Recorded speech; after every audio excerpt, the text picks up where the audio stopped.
Well, we are super excited and to talk to Dawn today, and she's a productivity coach.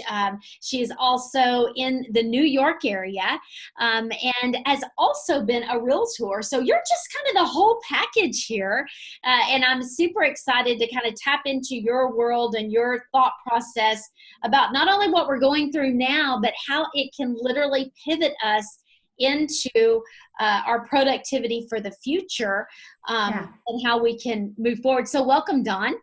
Thanks so much for having me, Jenna. I'm so excited to be here. Well, I cannot wait to talk to you. So for those that do not know you, can you give us just a little bit of your background and where you are today? Sure. So I spent 30 years in the home building industry in sales management, and then later a digital agency, which we'll talk a little bit about today. And then in my mid 40s, my husband and I, when we became empty nesters, we decided to move, sell 90% of everything we owned and move to New York City. And we didn't really know what that move would bring, but it ended up that we both ended up in ministry. My husband is an executive pastor, and I'm a community pastor here in New York City. And I actually work bivocationally, so I spend part of my time as a pastor and part of my time as a Christian productivity coach. Oh, that's amazing. So you are right now, you're in the heart of everything that's going on. Yeah. Well, tell us, I mean, if we were just in New York in late January for a real estate conference, and of course, thriving, beautiful. We love New York City. What have you seen? What's the difference? And how has this impacted, I mean, like even just the spirit and the heart of New York? Well, it's so hard for us to say because we've all been indoors for so long, right? And so we know that our streets are empty, and I mean, we're New Yorkers, so we live our whole life outside, in restaurants or whatever. And so it has been a change for us. But I think that what we're facing, which is probably similar to a lot of people all over the country, probably people watching, is just how do we manage uncertainty? Everybody's hit a little bit differently by this. Some people are impacted by the health aspect of it, but more than that, many of us are impacted in our businesses. Many of us are impacted by the uncertainty. Many of us are impacted by just how do we lead when nothing is certain. And so that's really what we're experiencing here. And I'm sure a lot of people watching can relate to it, probably nodding their head like, yeah, what do we do when we have no idea where we're going to be in 6 months, not just in our business, but in our city or in our nation or globally? How do we plan for that? How do we cast vision when there's so much that we don't know? Right, exactly. We cannot lean back to a certain time where this was apples to apples. And so we are kind of, fear can definitely take over, fear of the uncertain. How have you navigated, and maybe given some of your colleagues that are reaching out to you for that leadership, what kind of advice are you giving people? I think the number one advice is that number one, to know that even though you may not be able to set long-term goals right now, maybe a year out, sometimes the big win is just deciding what is my win today. So in coaching, we talk a lot about the daily 5. So what are the 5 things that help you perform at your best? And so for a lot of people, it's time spiritually, it's how we're exercising, how we're eating, how are we filling up in personal development. But everybody has 5 things that they do every day where we can feel like, if I just check these 5 boxes, I know that I'm giving myself the very best chance to operate on an even keel today, not to feel like I'm pulled into fear or pulled into uncertainty, but that I'm mentally strong and able to face whatever the challenges are that come my way today. That's so great. And I know that you have also been in the real estate industry and maybe through some challenges there. Any advice to the realtors or the other small business owners listening? Yeah, absolutely. Well, we were talking a little bit beforehand, before we hit record, just about the recession, the housing crisis when it hit many years ago. And although you can't, like you said, it's apples and oranges, you can't necessarily compare a pandemic to a housing crash. But I think that there are some similarities. And it just comes back to, where's the bottom on this? Where's the end of this? What is normal going to look like on the other side of this? How do I survive this? And how do I lead well in that uncertainty, like we talked about before? And the good news is, as we know, we got on the other side of that. And not only did we survive it, but we ended up thriving in many cases. And so we'll talk a little bit about how to do that. But having been through that, having been through that uncertainty, having been through that fear, how am I going to, take care of my family, or some of the other things that come up at a time like this?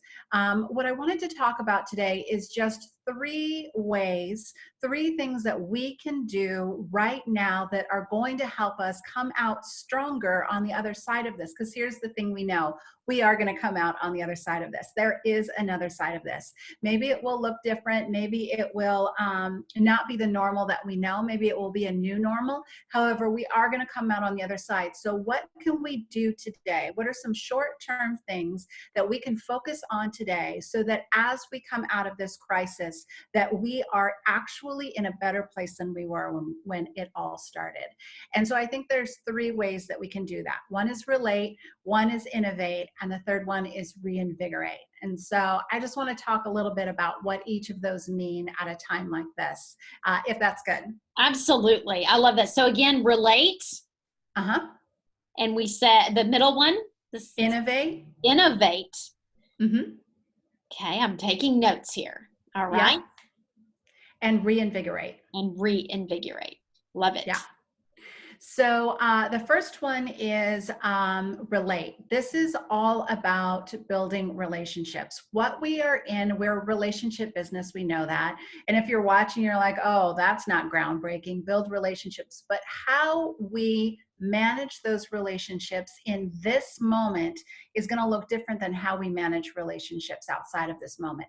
And how we manage our relationships in this moment is going to determine the success of our business afterwards, because people are going to remember when it felt like everything fell apart. This is the person who reached out to me. This is the person who cared about me as a person and not as a dollar sign or a line item in their budget, right? And so a couple of ways that we can do that really well right now. Number one is the personal check-in. That is calling somebody and saying, we're not selling them anything. We're not trying to get them to buy into anything. We're not mining them for information. We're simply saying, you know what? I just want to know how you're doing. How are you doing? And that can be past customers, current customers, people in the pipeline. It can be partners. It can be employees. Just taking that time to sit down and just smile and dial, right? You can do that through voice memos. You can do it through calls, whatever works for you. But number one is to reach out personally. Everybody's sending emails, but people remember when somebody bothered to send them a note or reach out to them, and for no other reason, just to say, how are you really? I think that's a powerful question right now. How are you really? Because everybody's somewhere different with this. So number one is the personal check-ins. Number two is, this is the time to absolutely get or stay super consistent with emails and social media. Again, when you're out of sight, you're out of mind. And at a time like this, it can be so tempting to pull back and be like, I don't know what to say. People are going through really serious things right now. I don't know what to say to them. But this is when, if you have developed that trust with your customers, with the people who do business with you, it is comforting for them to hear from you. And so when you are able to stay that course when things are uncertain, it gives people confidence in your business, feeling like, oh, this hit and I don't know how their business is doing. It sends the message that you are here for the long haul, you're here for them, and you're here to help, most importantly. And then finally, under relating is just to be a real person. This is not the time for the well-curated Instagram photos of your perfect happy family and your perfect happy home. Nobody relates to that right now. This is the time where it's okay to say, you know what, like you, I'm dealing with some uncertainty, or like you, my kids are all home from school and I'm climbing the walls, whatever it is. We can be vulnerable, but we can also be hopeful. So people should not get off the phone with us or be at the end of our email and feel like, oh my gosh, that was so depressing. They should feel like, yeah, you know what, that person is going through it too, but they're still hopeful and positive. And people should feel better after they experience any kind of touch point with us during this time. And That's so so that's all under relate. I love that. I mean, my big takeaway here is, being comfort. If you are a comfort during chaos, that builds confidence in your Yeah. clients. And it's, I relate back to maybe going to a funeral or some type of crisis in your life, that you remember who showed up. You Yes. So remember true. who came to the funeral, who stepped out, even when they didn't have the words to say, they were there. And so Yeah. be there, be present, and don't be afraid, even through video, right? Like just send them a video text, like whatever it looks like, to reach out in this crisis to build that confidence. That's so good. Yeah, I think that's such a good point. And you bring up the really great point is that it's okay to say, listen, I don't even really know what to say at a time like this. I just wanted you to know that I'm thinking about you. And something like that can be really powerful. It can happen in DMs. It can, I mean, lots of different ways, whatever your comfort level is. But not only to check in with people once, but to check in with them again, because somebody who's okay this week may not be okay next week. And so just to really focus on keeping those relationships active. And again, not about selling, not about getting people to opt in, just to let people know that you are here to serve them. So good. Yeah. So the next one is all about innovate. We are stepping into a new normal. I think a couple weeks ago, I don't know about you, Jenna, but I just felt like, okay, well, this is a short period of time. We're going to get to the other side. Everything's going to go back to be into normal, and it's going to be fine. And I think now we're beginning to understand that this may be something that we learn how to live with for a very long time. And it's going to change how business is done. And whenever there's a new normal, there's this incredible opportunity to innovate. There's a couple of stories in business that I used to talk about in keynotes all the time. And the first one is Henry Ford. Now, Henry Ford, we all know, he was number one obviously years ago, 1920s, he was number one in the car industry, but things were changing. There were paved roads, people wanted different things in their cars. And so Henry Ford's team actually built a prototype that would have been a perfect fit for what customers were saying they wanted. And Henry Ford walked around the car, legend says, and then proceeded to tear it apart with his bare hands. He refused to innovate. And Henry Ford would never again take that number one position in his lifetime. And then years later in the 70s, Kodak, which is obviously was a very, very, the leader in film for cameras, they actually possessed the very first digital camera that was in there. And they made the decision not to pursue it. They shelved the digital camera because they were too afraid of losing their film business. And we know that that was not a success story for Kodak either. And so the decisions that Henry Ford made, or the executives at Kodak made, that wasn't about making a mistake in their business. That used to terrify me, because I would be so terrified of, how do I not make a mistake in the business? But their mistake was not so much the decision made in that moment. It was that they stopped listening to what the customer wanted. And so in this time, as we're building relationships, we have got to keep our ear to the ground and understand, how people shop a year ago is probably not going to be at all the way that they shop a year from now, whether they're shopping for a home or shopping for a couch or whatever it is. And so our job, first and foremost, is to serve. That's why we do what we do. So we've got to not hold on too tightly to the way that things have always been done. And we've got to be willing to listen to our customers, hear what they're telling us that they need, and be super innovative about how we deliver that. So whether that's starting a YouTube channel or starting a podcast, or maybe rethinking how we meet with people. We're obviously doing everything virtually now. So there's going to be some things that we need to rethink, but always let your customer tell you the direction to go in. There's not a business consultant on earth who is more valuable than simply getting in front of your customers and asking them the hard questions about what they need and figuring out how you can serve them. That's so good. So that, It's going to be a perfect timing of now, like to do that, to be able to, you have their undivided attention. yes. What do you need? How do you anticipate moving forward back into production? And what do you feel like you're going to need from us to do that? That's so good.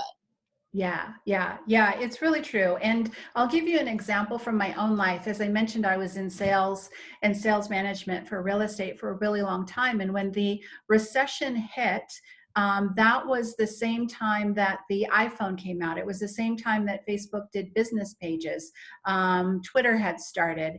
And so I felt that there were a lot of builders. I was in home building. There were a lot of builders who were saying, well, how do we do this internet marketing thing? We didn't have to do it before because we had lines of buyers waiting outside of our door. But their old way of doing things at that time, there was still a lot of direct mail. There was still a lot of big billboards. There was still a lot of colorful page ads. And builders didn't have the budget for that, and it wasn't working anymore. And so I knew that there was an opportunity to use these really low cost tools like email and social media to reach buyers, and that's where the trend was going anyway. And so I ended up leaving sales and starting a digital agency. And that was a big risk to take at the time in the middle of a recession to start a business, but it ended up being a really the best decision I could have made, because that is where the people I served, which was home builders, that was the direction they were all going in. And so just taking a look at your business and what's working, what's no longer working, and how can I pivot to innovate and give my customers the things they need. So brilliant. Love it. Hope you guys are taking notes. This is so good. And then the last one is reinvigorate. Number one in this section is really to get back to your foundation of your spiritual rhythms. Now, I'm a bivocational pastor. I'm a Christian, so for me, that's Jesus.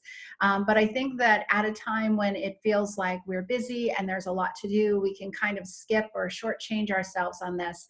But more than anything, we've got to go to the place where we can get hope, where we can get faith, where we can get peace.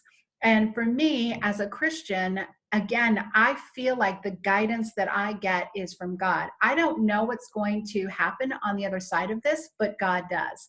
I don't know what people are going to need. I don't know what the world is going to look like, but there is nothing here that is taking God by surprise. So it makes sense that my greatest mentor, if you will, in this season is just to get quiet before God and just to say, what would you have me do today? I don't need to have all the answers.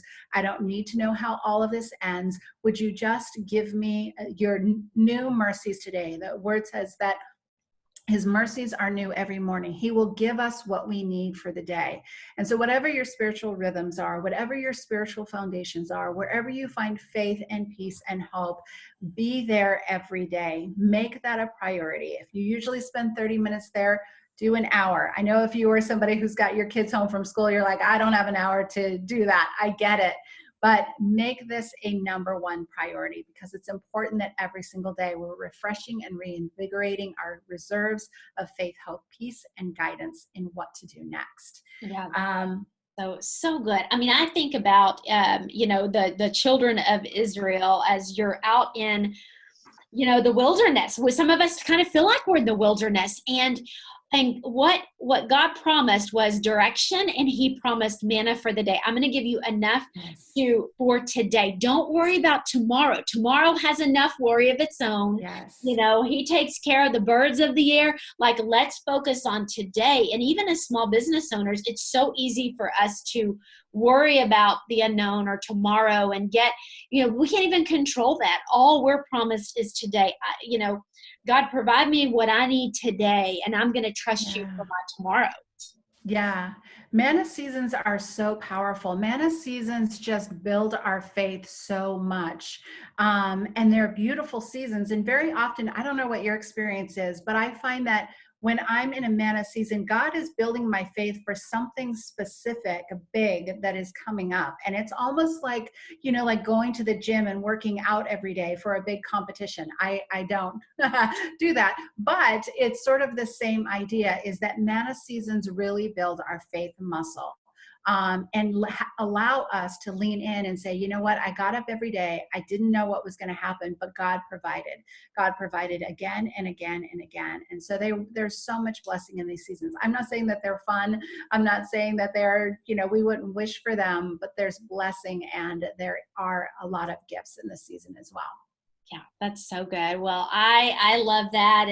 And Don, I want to thank you for sharing and imparting that. I hope that all of you get to watch this over and over again, and even keep it earmarked for a time where you may feel a little down and you feel like you need to get back to those basics to pivot you into greatness, in the right. It's like what's in here is going to come out here. It's going to impact. And so we really have to get this aligned so that we can go into that right activity and action that's going to propel us forward. Yeah, absolutely. Absolutely. Well, if they want to get in touch with you, what's the best way? If you go to donsadler.com, I'm on Instagram at Don Sadler, and you can find me, and I'd be happy to connect. Well, Dawn, we will be in New York. We're usually there a couple of times a year. I can't wait to shake your hand or hug your neck and say, I would love that. For the day that we're able to do that, just to be able to say thank you for imparting this great knowledge and wisdom to us. And we pray blessings and prosperity over you guys in this new season. And just thank you again so much. Thank you. Thanks for having me.